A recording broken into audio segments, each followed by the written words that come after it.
TR న్యూస్కు స్వాగతం. మన ఛానల్ సబ్స్క్రైబ్ చేయండి, లైక్ చేయండి, షేర్ చేయండి. మునుగోడు నియోజకవర్గంలో ప్రజల పరిస్థితులు చూస్తే మనకు అర్థమవుతుంది. ఇక్కడ రాజగోపాల్ రెడ్డిని మనం ఎమ్మెల్యేగా గెలిపించుకోవడం ప్రజలు చాలా తీవ్ర ఇబ్బందులు తీసుకొస్తా ఉన్నాడు. అక్కడ పోలీస్ బెటాలియన్ ఏర్పాటు చేయాలని వాళ్ళు అక్కడ ఉన్న ఎంఆర్ఓ గారు కూడా ప్రభుత్వానికి సానుకూలంగా ఇక్కడ భూములు లేవని చెప్పి పేదలు భూములు సాగు చేసుకొని వాళ్ళ వ్యవసాయం పొలాలు పండించుకుంటే వాళ్ళ భూములను అక్రమంగా లాక్కోవడం ఇది ఒక చాలా ఇబ్బందులు కలిగిస్తున్నారు. వాళ్ళు వ్యవసాయం చేసుకోలేకపోతున్నారు. కాబట్టి ఇది ఒకసారి మన మునుగోడు పరిస్థితిని ఒకసారి చూద్దాం. మన ఛానల్ను లైక్ చేయండి, షేర్ చేయండి, సబ్స్క్రైబ్ చేయండి.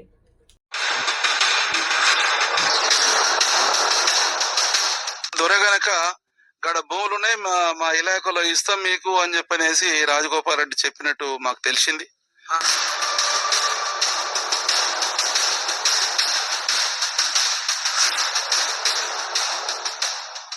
శారీరక శ్రమ ద్వారా మేము నిర్మాణం చేసుకున్నట్టు భూములు ఇవన్నీ.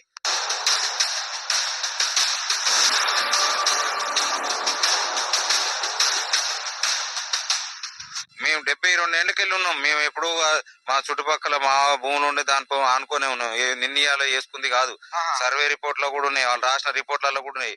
7 సార్లు చేసారు, 1వ సారి 2వ సారి 7 సార్లు.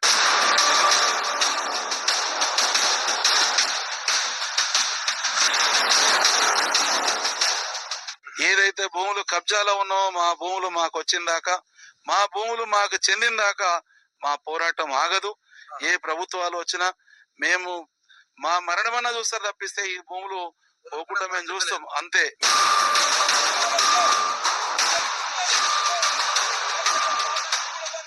అందరికీ యాదాద్రి భువనగిరి జిల్లా సంస్థ నారాయణపురం మండలం. మరి అదే గ్రామానికి చెందిన మరి ఇక్కడ ఏంటి అంటే అది 255 సర్వే నెంబర్లో మరి నిన్న పోలీస్ బెటాలియన్కి మరి ఇక్కడ 147 ఎకరాల 44 ఎకరాల భూమిని మరి ఎంఆర్ఓ గారు ఇది ఇక్కడ ఎవరు రైతులు లేరు, ఈ భూమి ఉత్తగానే ఉందన్నట్టుగా మరి రైతుల నోట్ల మట్టి కొట్టినట్టుగానే ఒక కాగితం రాసి పంపితే మరి అది ఇప్పుడు బెటాలియన్ వచ్చి ఇక్కడ దిగుతుందనే ఆర్డర్ తెలిసిపోయింది. ఇప్పుడు ప్రజలు ఇక్కడ మరి అయ్యో మేము రెక్కలు ముక్కలు చేసుకొని ఒక 60-70 సంవత్సరాల నుంచి ఈ భూమిని నమ్ముకొని మేము బతుకుతుంటే మా నోట్ల మట్టి వచ్చినట్టు ఏది లేదు, ఈ భూమి గవర్నమెంట్దే అని ఎట్లా రాసిస్తాడు ఈ ఎంఆర్ఓ గారు అని నిన్న ఎంఆర్ఓ ఆఫీస్ దగ్గర ధర్నాలు కూడా చేయడం జరిగింది. మరి అది మనకు తెలిసిన విషయం కాబట్టి ఒకసారి మనం తెలుసుకున్నాం ఓకే, కానీ అక్కడే ఆ రైతుల దగ్గరికి వెళ్ళి మరి ఇక్కడ ఒక అన్నగారు ఉన్నారు, ఆ అన్న దగ్గరికి వెళ్ళి మాట్లాడదాం. నమస్కారం.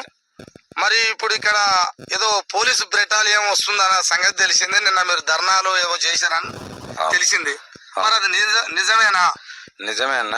ఇది ఇక్కడ మీ భూములా లేదా గవర్నమెంట్ కి సంబంధించిన భూమి అయితే వచ్చి ఇందులో బెటాలియన్ వేయడానికి వాళ్ళు ఏమన్నా ఆర్డర్ ఇచ్చినట్ట ఎంఆర్ఓ గారు? ఏంది అసలు?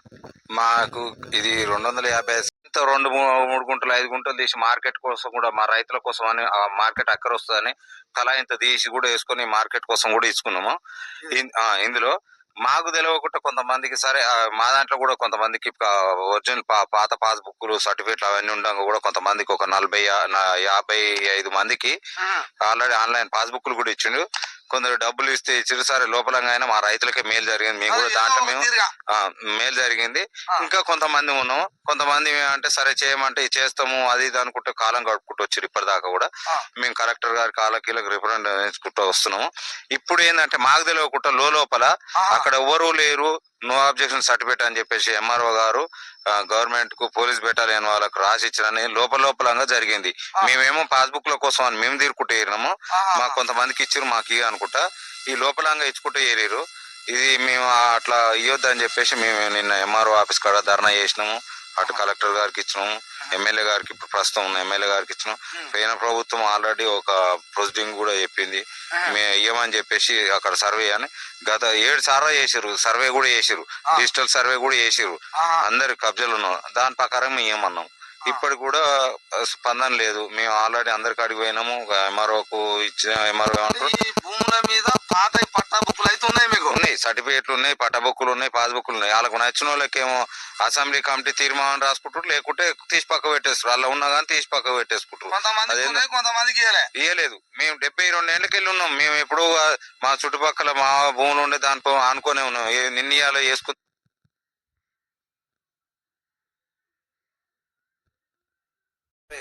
డిజిటల్ సర్వే అయినాయి, రిపోర్ట్లు కూడా అట్లా ఉండే.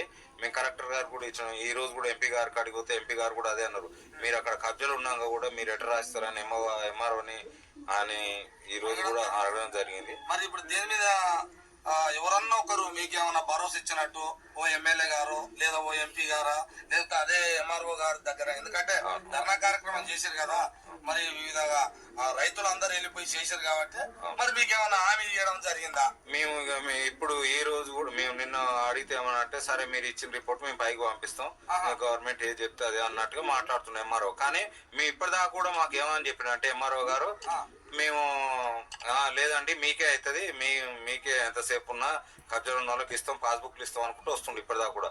కానీ లోపలంగా చేసేది చేస్తున్నాడు. చూస్తున్నారు ప్రజలారా, ఎంఆర్ఓ గారు మరి ఎప్పటి నుంచో చేసుకుంటున్నారు రైతుల దగ్గర.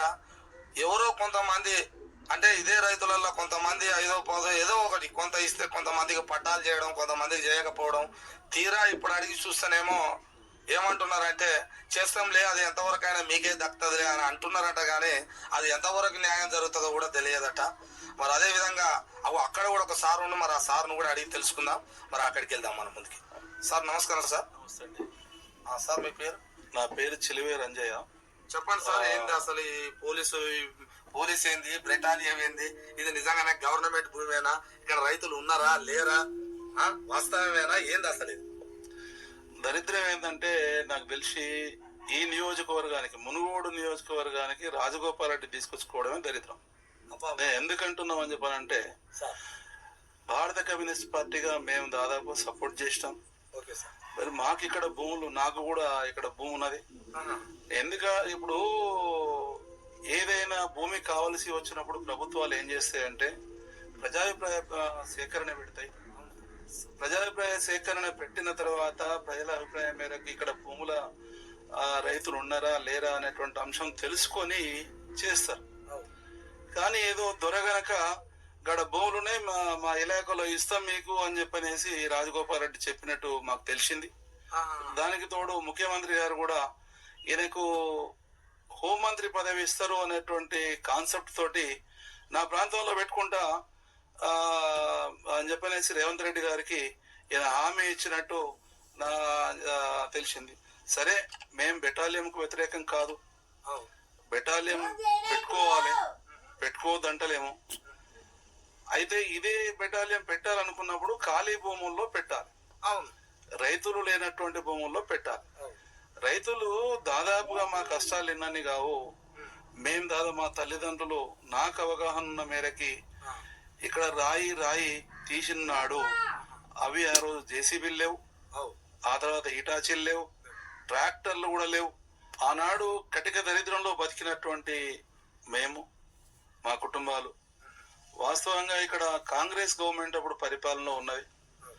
కమ్యూనిస్టుల పోరాట ఫలితంగా భూములు లేనటువంటి వాళ్లకు భూములు ఇవ్వాలని చెప్పానంటే, ఆ రోజు భూములు ఆ కాంగ్రెస్ గవర్నమెంట్ లో చూయించినారు, ఇది కొట్టుకోరి, ఇది ఖాళీగా ఉంది అని చెప్పానంటే, ఒక్కొక్క రాయి ఆ రోజు కదిలించేటువంటి రాయి ఏదైతే ఉందో ఈ రోజు దాంట్లో 4% అంటే 4 ముక్కలుగా చేస్తే ఒక ముక్క లేవటలేరు.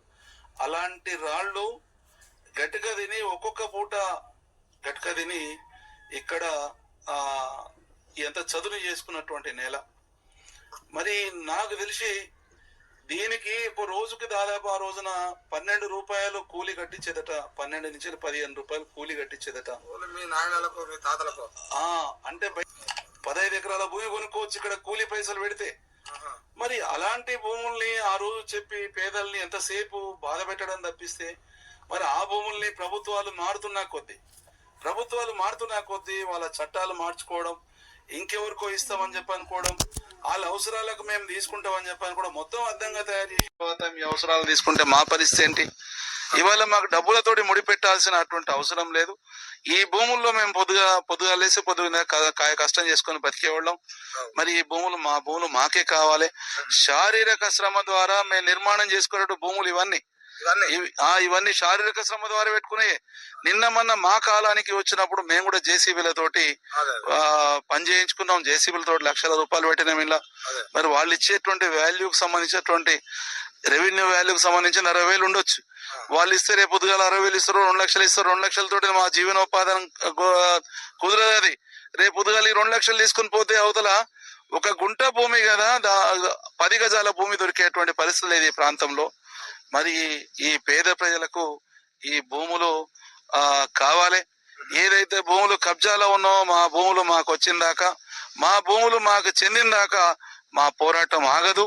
ఏ ప్రభుత్వాలు వచ్చినా మేము మా మరణమన్నా చూస్తారు తప్పిస్తే ఈ భూములు పోకుండా మేము చూస్తాం. అంతే, మేము వదులుకునేటువంటి పరిస్థితి లేదని చెప్పని తెలియపరుస్తున్నాం. మరి మొత్తం మీద ఏంది అని అంటే ఇక్కడ వాళ్ళ బాధ ఏంది అంటే తాతల ముత్తాతల నుంచి ఉండొచ్చు తన తల్లిదండ్రులు తన రెక్కలు ముక్కలు చేసుకొని రాయి రప్పను సదును చేసుకొని భూమిని సాగు చేసుకొని ఇప్పటి వరకు వాళ్ళు సదును చేసుకున్న భూమిని ఈ గవర్నమెంట్లు కావచ్చు ఏదైనా కావచ్చు ప్రభుత్వం ఏదైనా ఉండొచ్చు ఇప్పటిదాకా సదును చేసుకున్న భూమిని ఈ రోజు అరుసులు కట్టించి మేము ఏంది ఆ పోలీస్ బెటాలియానికి కేటాయిస్తామంటే ఇది తప్పు. ఇది కరెక్ట్ కాదు. వాళ్ళు ఎంతవరకైనా మా ప్రాణాలు పోయినా పరిస్థితే కానీ మా భూమిని వదులుకునేది లేదని మరి అక్కడ రైతులు